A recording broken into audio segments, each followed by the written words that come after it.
Avinash classroom में आप सभी का स्वागत है। मैं हूं अविनाश मिश्रा। आज के इस वीडियो में हम लोग सोरठा छंद के बारे में गहराई से अध्ययन करेंगे।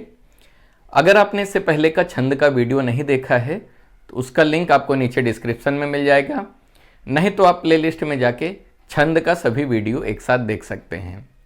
आप छंद का वीडियो जो है शुरुआत से देखिए, क्योंकि हर एक वीडियो में कुछ नया आपको जरूर सीखने को मिलेगा। क्योंकि हर वीडियो में मैं वही बात दोहराऊं वो अच्छी बात नहीं है। तो आप प्लेलिस्ट में जाइए और छंद का सभी वीडियो एक साथ, पहला वीडियो, दूसरा वीडियो, तीसरा वीडियो ऐसे देखेंगे तो आपको छंद बहुत ही आसानी से समझ में आ जाएगा। तो आइए लेक्चर शुरू करते हैं और समझते हैं। सबसे पहले हम सोरठा का जो अर्थ होता है वो देखेंगे। तो आप यहाँ पे ध्यान दो, यह अर्ध सममात्रिक छंद है। तो सोरठा जो है वो मात्रिक छंद होता है और मात्रिक छंद के अंतर्गत जो है अर्ध सममात्रिक है। अर्ध सममात्रिक छंद का मतलब क्या होता है? तो याद रखना, इसमें 4 चरण होते हैं, 1 2 3 4। तो 4 चरण में से आधे चरणों का जो मात्रा रहता है वो एक समान रहता है, बाकी जो आधे चरण होते हैं उनकी मात्राएं जो होती है एक समान होती है। इसीलिए इसे क्या कहा जाता है? अर्ध सममात्रिक छंद कहा जाता है। ठीक है। इसके पहले और तीसरे चरण में कितनी मात्राएं होती हैं? 11 मात्राएं होती हैं। तो याद रखना, सोरठा के पहले और तीसरे चरण में जो है 11 मात्राएं होती हैं और दूसरे तथा चौथे चरण में जो है 13 मात्राएं होती हैं। ठीक है। तो ए हो गया पहला चरण और ए हो गया दूसरा चरण, ए हो गया तीसरा चरण और ए हो गया चौथा चरण। तो इसके पहले और तीसरे में, यानी पहले और तीसरे में कितनी मात्राएं होंगी? 11 मात्राएं होंगी। और दूसरे और चौथे में कितनी मात्राएं होंगी? 13 मात्राएं होंगी। सोरठा जो होता है दोहे का उल्टा होता है। इससे पहले मैंने दोहे का वीडियो बनाया है, आप जाके देखिए। तो दोहे का उल्टा अगर आप कर देते हैं तो क्या बन जाता है? हमारा सोरठा बन जाता है। अब मैं आपको मात्रा गणना करके बताऊंगा कि कैसे पहले और तीसरे में जो है 11 मात्राएं होती हैं और दूसरे और चौथे में जो है 13 मात्राएं होती हैं। तो एक बात याद रखना, मैंने एक और वीडियो बनाया है, छंद में मात्रा कैसे लगाएं, वो देख लो, आपको मात्रा लगाना आ जाएगा। लेकिन फिर भी मैं आपको यहां पे बता देता हूं। स्वर जो होता है वो वास्तविक रूप में होता है, लेकिन व्यंजनों के साथ उसका प्रयोग जो है मात्रिक रूप में किया जाता है। जैसे कि अ की कोई मात्रा नहीं होती है, लेकिन अ जो है सभी व्यंजनों में होता है। जैसे मैंने बोला सा के साथ अ की ध्वनि आ रही है। अ का कोई मात्रा चिन्ह नहीं होता, लेकिन सभी व्यंजनों में वो सम्मिलित होता है, तो इसलिए अ की कोई मात्रा नहीं होती है। उसके बाद सभी जितने भी हैं, जैसे कि अ हो गया,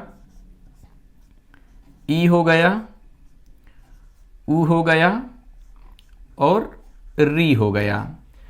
तो ये जो 4 हैं इसे हम लोग ह्रस्व स्वर कहते हैं और इसे छंद में हम लोग लघु कहते हैं। इनकी एक मात्रा की गणना की जाती है और बाकी जो मात्राएं बच जाती हैं उसे हम 2 मात्रा की गणना करते हैं। तो इसका मात्रा चिन्ह कैसे होता है? तो आ का कोई चिन्ह नहीं है। ई को हम कैसे लिखते हैं? ऐसे, उसका मात्रा चिन्ह ऐसे होता है। उ का मात्रा चिन्ह ऐसे होता है और री का मात्रा चिन्ह ऐसे होता है और कहीं कहीं पे ऐसे भी होता है। समझ में आ गया? उल्टा भी लगाते हैं, वो व्यंजनों के प्रयोग के ऊपर निर्भर करता है। ठीक है। तो अ, ई, उ और री, इसको हम एक मात्रा की गणना करते हैं, उसे अंग्रेजी के आई के जैसा दिखाते हैं। बाकी जो मात्राएं बच जाती हैं उसे 2 मात्रा गणना कहते हैं, उसका चिन्ह जो है अंग्रेजी के यस जैसा दिखाते हैं। ठीक है। तो यहां पे ध्यान दो, मैं मात्रा की गणना करके आपको दिखाता हूं।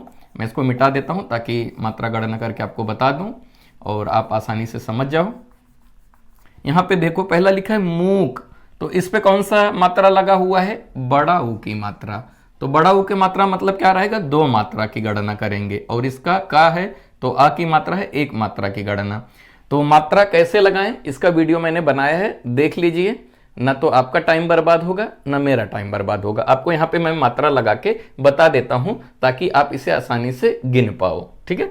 तो ध्यान दो यहाँ पे इसमें 2 मात्रा रहेगा, इसका 1 मात्रा रहेगा, इसका 2 मात्रा, इसका भी 2 मात्रा, इसका 1 मात्रा रहेगा। तो यहाँ पे एक चरण हो गया।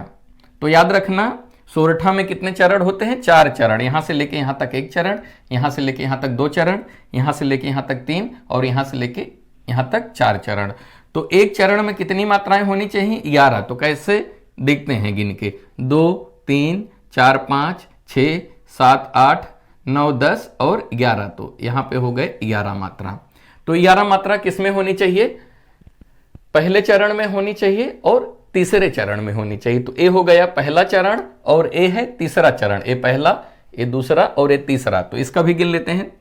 ए हो गया 2 मात्रा और यहां पे 1 मात्रा, यहां पे री की मात्रा है ए वाला, तो 1 मात्रा की गणना करेंगे। यहां पे 2 मात्रा की गणना, यहां पे 1 मात्रा की गणना, यहां पे 1 मात्रा, यहां पे 2 मात्रा और यहां पे 1 मात्रा।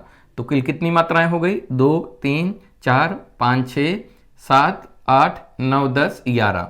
तो यहां पे भी हो गई 11 मात्राएं। ठीक है, तो पहले और तीसरे चरण में सोरठा में कितनी मात्राएं होती हैं? 11 मात्राएं होती हैं। दूसरे और चौथे चरण में जो है 13 मात्राएं होती हैं। तो यहां पे मात्रा की गणना कर लेते हैं। यहां पे 2 मात्रा, यहां पे 1 मात्रा, 1 मात्रा, 2 मात्रा, 1 मात्रा, 1 मात्रा, 1 मात्रा, 1 मात्रा, यहां पे भी 1 मात्रा रहेगा। तो कुल कितनी मात्राएं हो गई? 1, यहां से गिनेंगे 2 1 3 4 5 6 7 8 9 10 11 12 13। तो यहां पे 13 मात्रा हो गई।